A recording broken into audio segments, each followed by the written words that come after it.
আনন্দপুরে যে ভয়াবহ অগ্নিকাণ্ড হয়ে গেল, এতগুলো মানুষ কয়েক মুহূর্তে আগুনে পুড়ে ঝলসে দলা মাংসপিণ্ডে পরিণত হলেন, এ দায় কার? এরপরেও ওয়া মোমো খেতে পারবেন? মরা মানুষের পোড়া লাশের গন্ধ পাবেন না?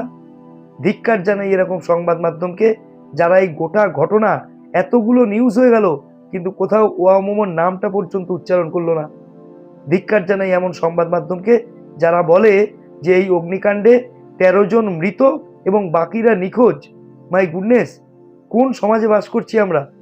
একটা বদ্ধ গুদামের মধ্যে ৫০-এর ওপরে মানুষ ছিল, তারা মানে রাতারাতি আগুনে পুড়ে এমনভাবে নিশ্চিহ্ন হয়ে গেল যে তাদের হাড় মাংসটা পর্যন্ত আলাদা করা যাচ্ছে না। অথচ সংবাদ মাধ্যম বলছে ১৩ জন মারা গেছে, বাকিরা নিখোঁজ। কেন?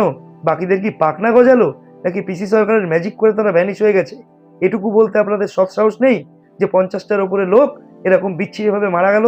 তা বলতে পারছেন না, আপনাদের বুকের পাটায় সাহস হচ্ছেন না, আপনাদের নেতাদের পাশে দাঁড়িয়ে হাঁটার ক্ষমতা হয়, আপনাদের স্ক্রিনে দাঁড়িয়ে ভুল ভাল মিথ্যে কথা বিভিন্ন রকমভাবে বানিয়ে বলতে কোনো অসুবিধা হয় না, কিন্তু এটা আপনারা বলতে পারেন না যে প্রত্যেকটা মানুষ মারা গেছে। আপনারা ঘুরিয়ে বলেন যে ১৩ জন মারা গেছে আর বাকিরা নিখোঁজ।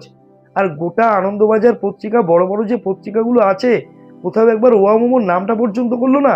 কেন? ওদের হাজার হাজার কোটি টাকার ব্যবসা আছে বলে? বন্ধুরা, আজ থেকে আর একদম ওয়া মোমো খাবেন না, শুনেও দেখবেন না, ওর ধারে কাছেও যাবেন না। এই কোম্পানিটা একটা পাপ। এই কোম্পানিটা অনেকগুলো মানুষকে রাতারাতি মাংস পিণ্ডে পরিণত করেছে। এর থেকে পাড়ার দোকানের মোমো খান, অনেক খুশি হবে, গরিব মানুষরা দুটো পয়সা পাবে। এই বড় লোকদের পকেটে পয়সা ঢুকিয়ে কোনো লাভ নেই, এরা মানুষকে মানুষ বলে গণ্য করে না।